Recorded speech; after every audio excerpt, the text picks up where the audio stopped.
We're live.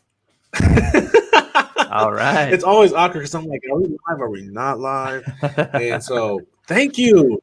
Welcome to Second Chance Live, everybody. Y'all know I'm fired up. I got a very special guest with me that I cannot wait to share with you. I want to remind you that we're raising awareness of our book launch that's coming up. And I'm so excited because it'll be my first book, unlike Grant, who's just already light years ahead of me, man. And it is called Who Am I After Sports? An Athlete's Roadmap to Discover New Purpose and Live Fulfilled. And it's really a transition process that will apply to anybody in a season of transition, which a lot of people are right now. And in this book, I share my signature story of how I went from suicide to success. And I share the framework, the processes, the step-by-step of how you can detach your identity from your activity, how you can find your highest calling, and how you can live a more fulfilled life. So if you want to develop personally or professionally, if you know an athlete who's struggling with mental health, if you're just in transition and you just want to figure out how to pivot, the book is your source. So you can go to secondchanceathletes.com. We've got some info there. And make sure you sign up for these lives because, man, I've got some great guests lined up. And I'm so excited to share with you today, my good friend Grant. I don't even know how we met, but I'm glad we did, man. And I read his book. Let me read his bio to you so you guys can know what that's about. I want to encourage you, after I read his bio, I'm going to ask you to tag people who you know his message can resonate, because I'm going to support everything he's got going. And I want you guys to go stalk him on everywhere. He's got a podcast I want you to listen to. It's phenomenal. So meet Grant. He's a mental sports performance consultant focusing on high impact and combat sports. His consulting practice uses mental performance techniques and strategies to help athletes and coaches gain a competitive edge in their sports performance. He's also the author of Next One Up Mindset, which I've read and it's phenomenal. How to prepare for the unknown. How many of you feel like you are in the unknown right now? Go ahead and drop that in the comments. Say, I am in the unknown. I get you. I feel you. Me too. I want to encourage you right now to tag someone who you know can benefit from learning how to gain a competitive edge and develop a great mindset to transition in this time of unknown. You can, if you're on Facebook, you can host a watch party, which is cool because it'll notify your entire audience to tune in with you. So now's a great time to host a watch party. Grant, I'm going to shut up. I promise. I want them to know a little bit more about your story. And let's get into what we can learn from you today, my friend. Let's do it, man. I'm pumped, and man, I love your energy. I love what you're doing, man. So the fact that we're collaborating today is special, man. Yeah, come on, keep it coming, keep it coming. Oh, I will. So tell us a little bit more about your story, man. What's not in your bio? Man, I guess it's more or less just adversity, man. My story is all about going through a lot of hard stuff in life, man. I think we all have our own paradigms with adversity. But you and I both played a beautiful sport, the game of football, American football. Yeah. And having that career-ending injury that happened to me in college, it left me with a really battered body, but I also had 2 hip replacements on the same hip before I was 40. Yeah. So long story short, went through identity crisis, went through depression, went through a lot of body image situations. So that really derailed me throughout my life for about 2 decades. Definitely made me play my life very narrow and very like a small game, a very safe game. Mm-hmm. And fast forwarding now that I've reignited who I am, reinvented me. Man, I'm playing a big game, and I'm playing my vision's alive. And so it's that's not my bio, but that's part of why I do what I do, because I want to make sure that people are being their best selves, and I can give them the tools that they can access in the moment. But I don't want them to wait 2 decades like me, right. to deal with, So that's why I wrote the book. So that's me in a nutshell. I love it, man. And One of the things I love about you is how practical you can make some mindset tips. Sometimes it can get really woo woo, and I get it. Like it's fine, that works too. But when I read your book, I was like, man, I can do this. It was real practical. It was something that I can implement. And so, man, I'd love for you to share with us how your book, some of the things you share in your book, or even things that you're learning now about what's the right mindset to have as we prepare for the unknown, adjust to the unknown, and just Right. deal with these certain times, man. Well, I think, when we're doing mental performance training, mental skills training, mindfulness training, here's the deal. It's not about trying to get prepared for a particular event. It's about getting prepared for the moment. And Mm-hmm. that's what it's all about, playing this life, whether if it's in athletics, in the workplace, in relationships, about playing present. So the more that we can actually train ourselves for the moment, for the Mm-hmm. now, like right Mm-hmm. now, that I don't care what comes at you. If you have done the work, and then this is pretty poignant for right now with the world that we're living in, that we have a little more time now these days, depending. But this is where you do a lot of hard work in the dark so you can shine in the light. So if you're Mm-hmm. actually doing a little bit of this work each day for a long time consistently, you're training yourself for moments. So when that moment arises, whatever that moment is, it might be catastrophic, it might be full of stress, a lot of pressure, you're Mm-hmm. prepared for it.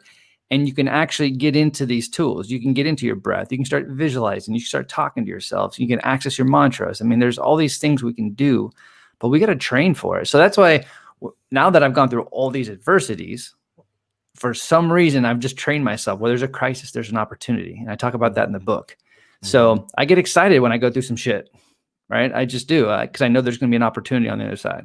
Yeah. I'd love for you, if you feel comfortable, just sharing like maybe how has your life, your career been impacted by COVID-19, and how have you used this preparation and this development of your mind to really adjust during these times? It's a great question, because when it first happened, the first month, I didn't know what to feel. I was just kind of like, okay, how long is it going to be? And then because most of my business is in the athletic domain, everything was put on pause, right? So I had to pivot in some areas, but probably 2 months into it, 3 months, I was like, okay, stuff. I mean, I'm still working with some athletes and some teams, but majority of it was on pause. So I was like, I might have to start over again. That Yeah. was that was what came up for me. And then I'm like, well, geez, man, how many times have I started over in my life? And Hmm. and if I get to do that, I get to. Like if I have to do Yeah. that, I get to start over again. I get to be creative. And so I think as we got more into the COVID or into the pandemic, what I realized is that when I left the game of football, I got into a very creative mindset. I started playing music. I taught myself guitar and bass and piano and hand Mm-hmm. drums and anything that can make a noise. I can kind of tinker with. But I got away from that because I've been doing my job. I'm doing all this work. So I've kind of got away from that creativity piece, being that musician artist. And because now I have a little more time, I was like, I'm going to pick up the bass again. I'm going to start doing create some music on my software. And now I'm collaborating with my mentor, doing some really cool, powerful meditation music. And so that's the opportunity, is that I got reconnected with myself, from at a creative level. And so it's allowing me to be more creative right now in my business. So preparing for all this stuff, it just allowed me to be aware and be present. Mm-hmm.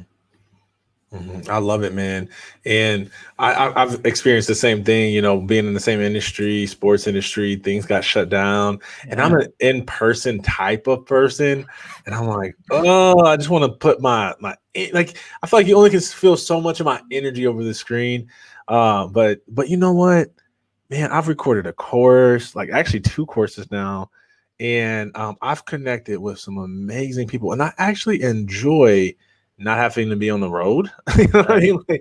Like just being able to hop on and add value. And I'm like, man, I've seen other people make that same pivot and been able to connect with some amazing folks, man. So I love how we can reframe crisis and when it happens to us.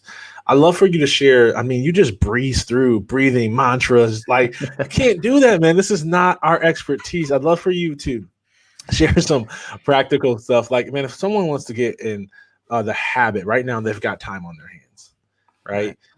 How can they start to implement some of the mindset tips and strategies and development tools that you know?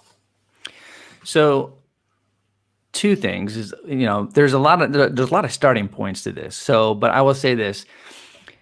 If you truly want to get present, I understand it's about building that relationship with your breath. And we're going to get there in a second, but a lot of it's your energy.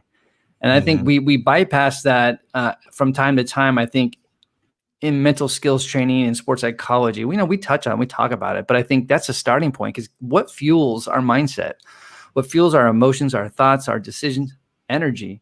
So if we can really tap into what is my energy right now, right? Mhm. What's my frequency? Where am I at? And again, I can go into like, how do you rank your, evaluate your energy, but there's things that what I want to throw out to you and to your listeners, to your viewers, is you have so much control in the moment to enhance your energy. So if your energy is a little funky, or if it's just, you're just chilling, you're like, stable, Mhm. there's things you can do with your breath, with meditation, with visualization, with self-talk, with music, with grounding nature. I mean, there's so many, you can, like, people like you, Darryll, you're someone that I would call up either on the phone or in Zoom. If I'm not feeling good or I need a little pick me up, I plug into you, Sweet.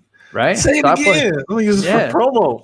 Just kidding. So that's the thing. Like, we can do I so many things appreciate to that. affect our energy. So Yeah. again, that's one thing, is start with our energy. And you know what? If you're not 100%, that's okay. Like, if you're 60%, then let's focus on the 60% we do have, not the 40% we don't have. Yeah, I wholeheartedly agree with you, man. And like, just to insert my little like commercial here real quick, like one of the things that I know people who, so there's always two groups of people. There's people who get it, right? There's people who are like, yeah, I know. And then there's people who haven't yet started that journey. They may understand it, but they haven't really started cultivating their subconscious mind and things like that. Right. So I'm prepping you because I want you to speak to the group of people that we're trying to help get started. I'd love for you to talk about like frequency. What does that mean and all that? But while I'm here, like, let me just show you how powerful it is and how easy it is to shift your energy. Okay, so let's do an exercise.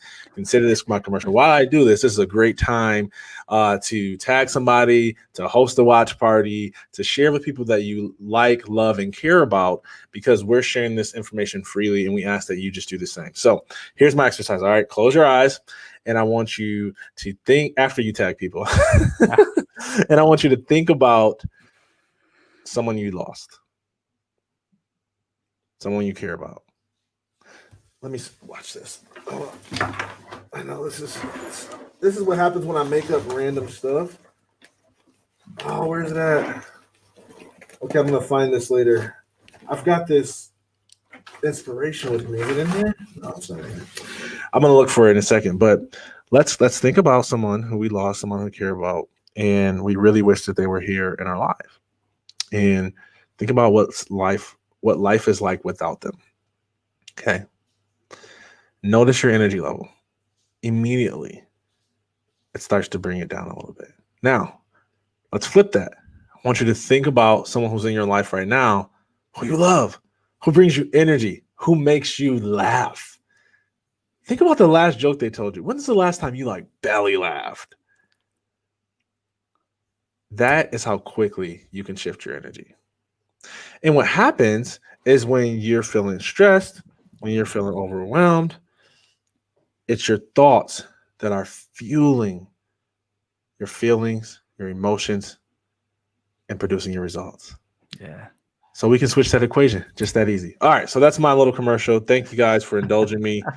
Gave him some time to prep his next thoughts. So I love it. start from the basics. Like, what's frequency, and what do you mean by that? And why is that important?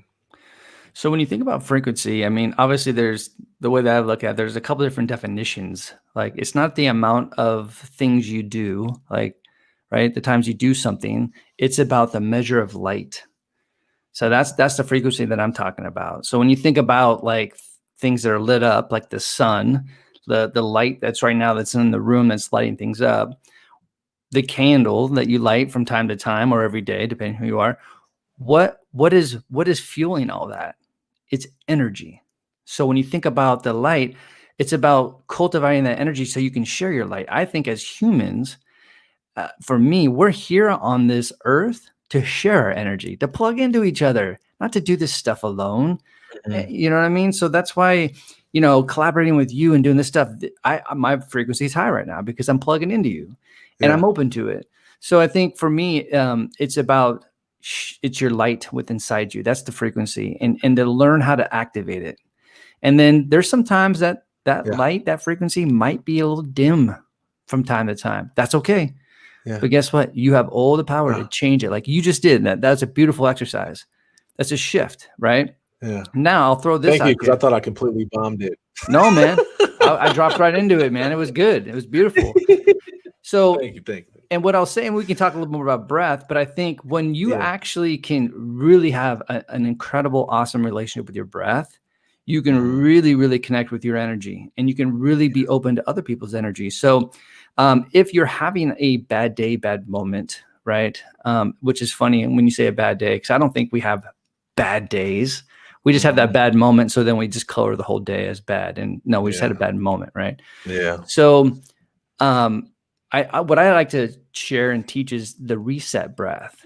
So when you actually are feeling whatever, you have a bad thought, a negative emotion, a negative experience, what you said is find that person, that thing that makes you, what's that thing that makes you feel so joyful, that thing that's so positive. I want you to inhale that positive image, and then exhale that negativity, exhale that negative emotion, that negative experience, right? So you're getting it out of your system, but you're creating more emotional space. You're not allowing that negativity to take up and eat up your energy. So you're controlling it by bringing in that positivity and then just pushing out that negativity with that positivity. So that's a reset breath. But I think the more you have a relationship with your breath, you can actually drop into that type of breath at a moment's notice. I love it. Most times, bad days are really just bad moments. This is me dropping the mic. I love it. Man, I love how you describe that, and that was one of the things. So I'll be honest, like your book really helped me to think about breath and how much it influences. And here's the quote that I don't know if I stole it from your book, but I started saying it after I read your book. Is when you control your breath, you get control of your body. Right. And oftentimes, like when our first reaction when we get into a moment of tense or argument at work, and how it is when you disagree with somebody and you're like, you want to just blow up and snap. And what I've started to do after I read your book is I'll just take that breath and I focus on getting control of my breath, and then I can control my thoughts, I get control of my body. And so thank you for that gift. You helped me from hurting a lot of people. I wouldn't do that, man. I love it. Man, can you share why do you care so much about this topic? About what's a loaded question, as far as breathing or as far as being present, about doing this work?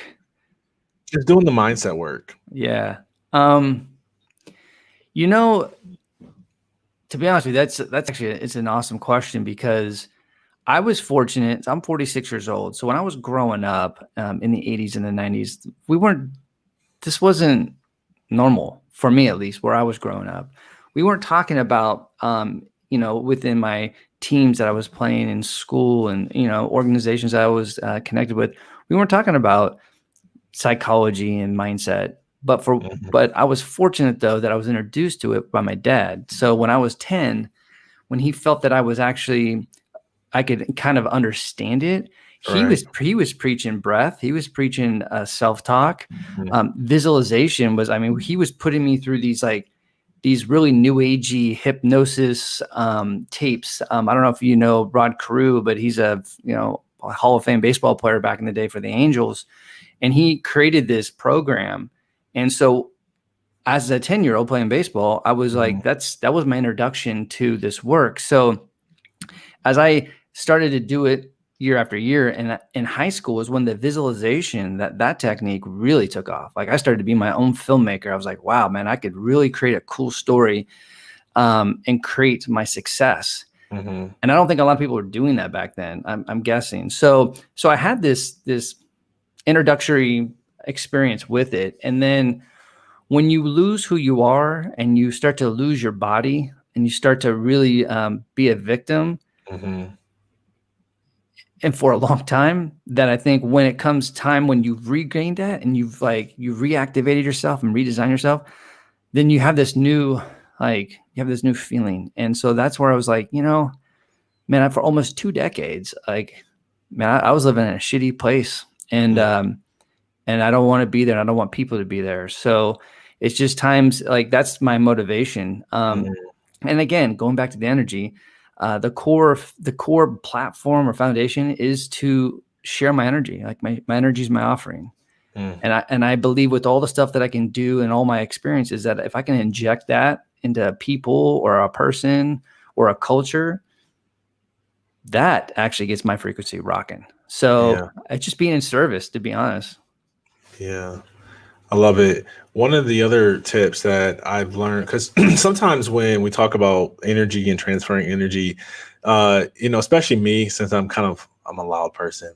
And so sometimes people think it's about shouting, right? Like if I just go, it's time to, so I start off these meetings that I do with addiction, who are recovering from addiction. And I'll start off with the clap.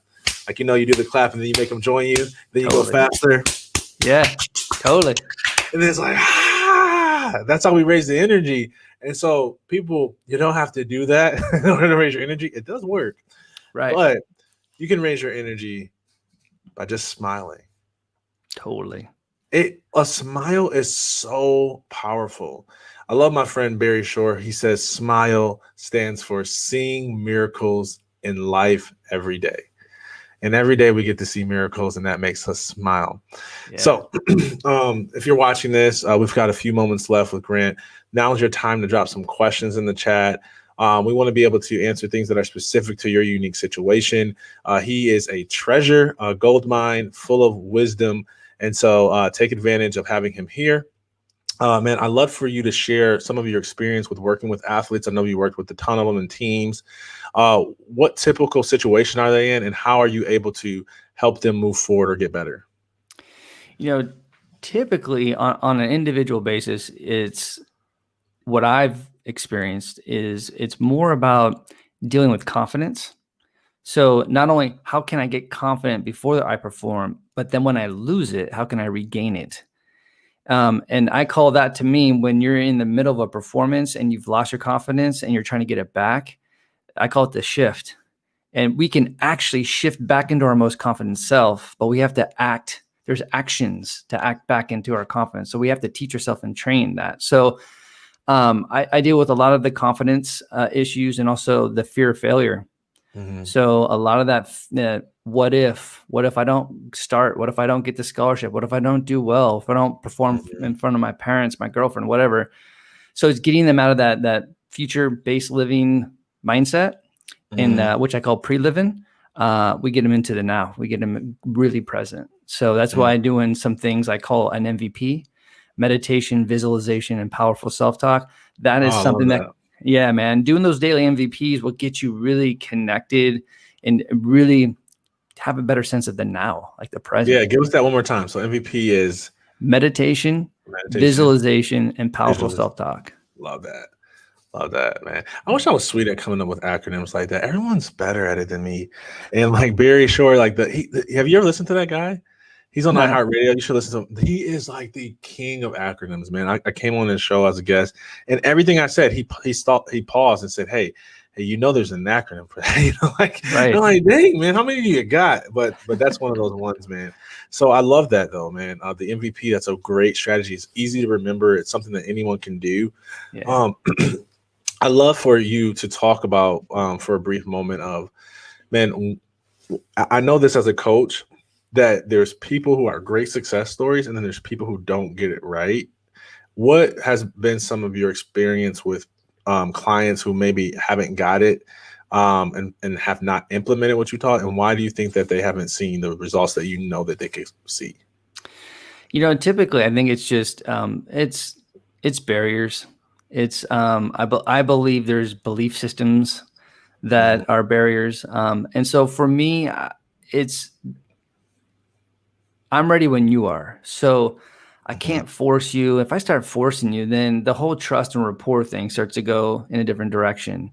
So I give you all the space you need. I think that's kind of that's my strength, is that in conversation and even in a physical environment, I don't need to soak up all the energy. I give the space. And so when you're ready, I'm ready. And I think there's times where there's been stories where, I've worked with athletes and they were like, you could tell they were just repelling this. Like, I don't want to meditate. I don't want to shut my eyes. I don't want to breathe. Like, you want me to talk to myself?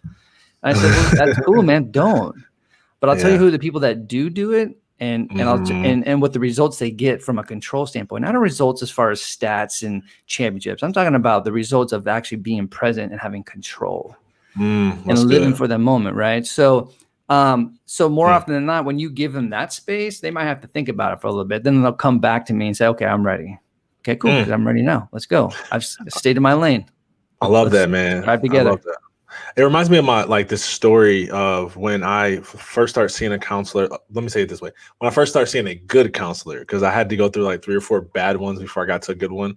Yeah. And I remember her telling me this concept, because I didn't grow up where that was normal either. Right. And she's telling me about this positive self-talk and all this stuff. And I remember telling her, I literally said, like, I don't want to brainwash myself.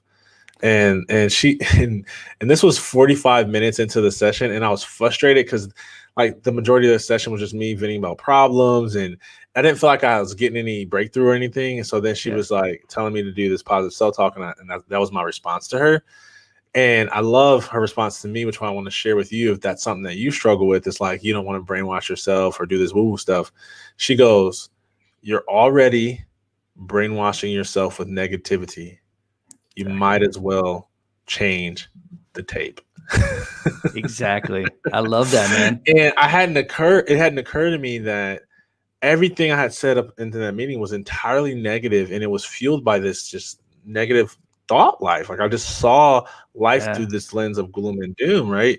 And that I could intentionally change that tape and change what I'm thinking about. And the moment I do that, I see more possibilities in life. I see more opportunities. I'm more present. I actually can see more clearly. And it's like, it changes the game. It does, so, man. I agree with you, man. I would love to know about, share a little bit about the podcast. Yeah. And then I'm going to prep you. So this is what we're going to do to close out the show. I want you to share a little bit about the podcast. And then I'm going to do a fun exercise with something that was a mindset block for me growing up as an athlete. And I would love to get your perspective on it. Okay, cool. So talk about the podcast and, what made you start? And I know you've been doing this for a while, but what's your motivation behind still hosting that podcast? So the podcast 90% Mental, it's been 4 years since I started, and it actually, the motivation and the creation of it was really interesting for me, because when I was in grad school in sports psychology, getting my master's in sports psychology, I didn't want to do a thesis. So they were like, you can do a special project. So I didn't know what I wanted to do. So I was like, hey, I'll write a book. And so that's when I started thinking about the book. But my professor was like, I want you to write the book, keep writing the book, but not for this project. So he started sharing with me what a podcast was, and I had no clue at the time. And so I'm like, oh man, this is great. Like, this is like, you get to interview people. And I went to school back in the day for my bachelor's was to be a radio broadcaster, TV broadcaster. That was communications and media arts was my major at Chico State. That's why your sound sounds so much more official than mine, man. But it's really, it's a cool thing for me because most people go to college and they don't do their major. When I say they don't do it, they don't get in that profession, right? Right.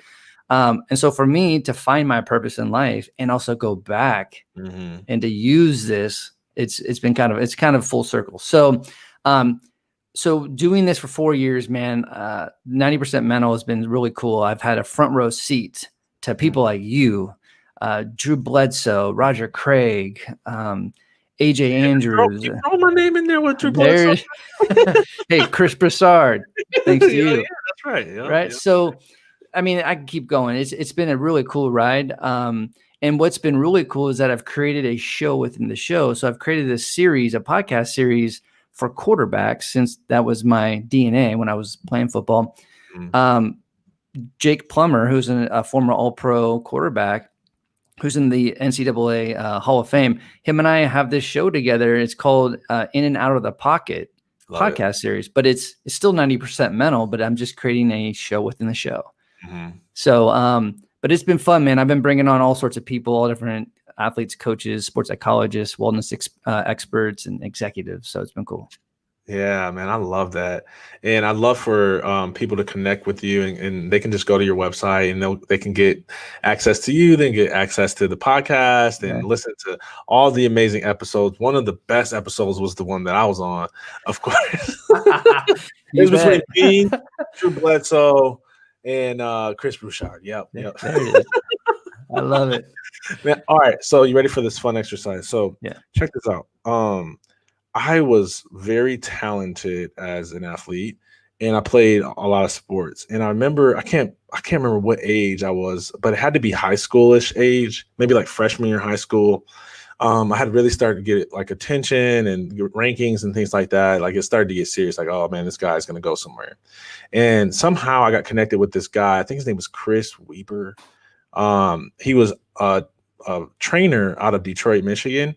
And I got connected with him, and he also trained a bunch of professional athletes, but one of his most notable clients was Jason Richardson.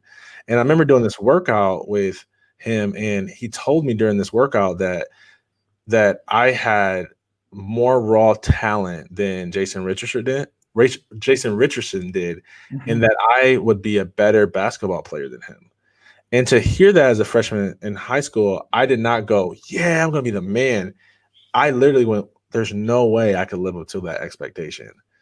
And so I like self-sabotaged. I stopped working with him. I stopped showing up to workouts, and I just avoided this guy. And I really ruined a lot of development that I could have had. I would love to know your thoughts on that. And if anyone else is facing that when they hear these praise that they can do all these great, amazing things, maybe they have that same mindset block where it feels like you can't live up to it, so you'd never try.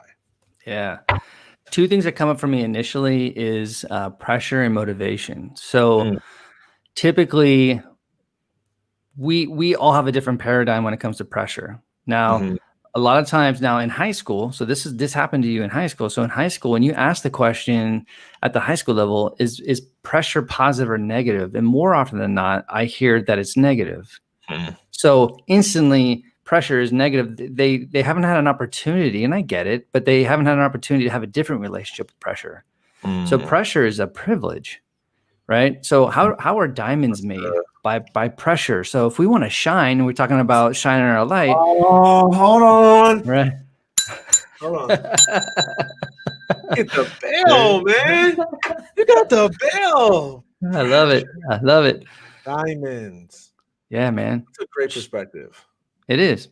And so I think the pressure is, man, you think that? Okay, then I get to train even harder to be this thing. But no, I get scared, and I don't want to, like, what if I fail, right? So then we get in pre-live and start thinking, what if? And so that pressure can, if you don't have a good relationship with pressure, it can cripple you. And I think also motivation is very temporary, but still understanding why. Why are you training? Why are you being an athlete? And are you intrinsically motivated or extrinsically motivated? Now, I shared this with the team yesterday. They asked me, if you can go back to your high school self, what would you do differently?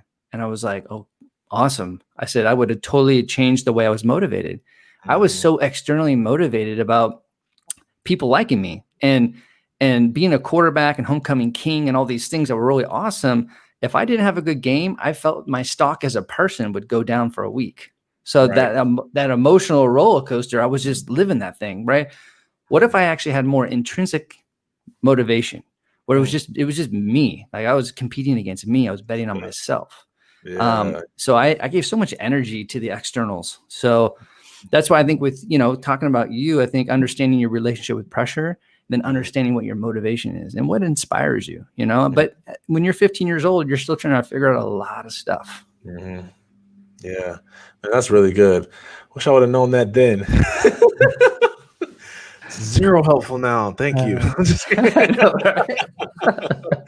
Got it wrong. No, that's very helpful. And I know because honestly, just in full transparency, because I believe in that, I think we are really good as leaders at talking about things that are far removed from our development. In other words, we'll share our horror Yeah, stories from 10 years ago, 15 years ago, but the stuff that's like right now, we struggle to share. So I always try my best when applicable to share like current things I'm working on. So this one isn't necessarily like right now, but it's very recent.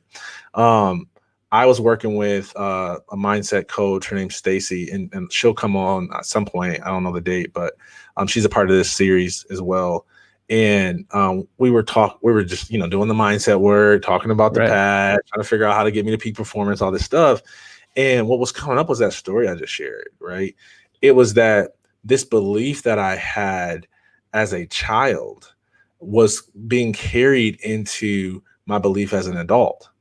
And it's so funny because I was wired prior to working with Stacy, and I'm probably still in her thunder, but I was wired to like backwards.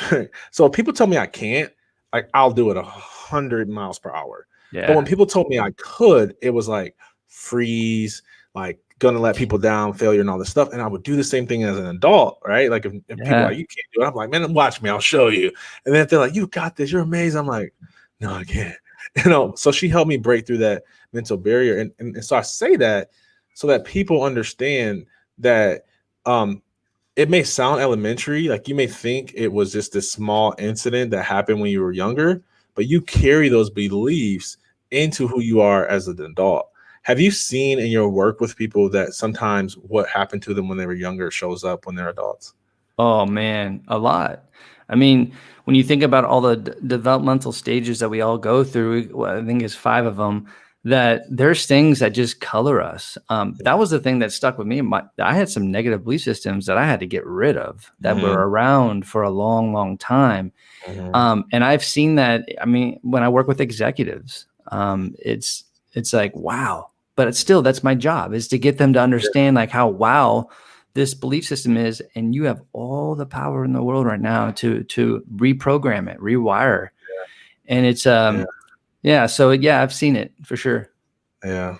Man, I love it. Guys, there's so much that we could talk about, and I want to be respectful of Grant's time, and I want you to honestly I want you to go listen to the podcast, and I want you to go work with them because he can help you get some transformation in your life. And and Grant, I just want to say, man, you're such a generous person, and I love checking in with you. Like I can feel your energy through email sometimes, and and that's what I love, man. And so I just want to say thank you for being a friend, for being a supporter. I want you guys to go check him out. If our team could throw the website down the bottom of the screen, there we go. Gamefaceperformance.com.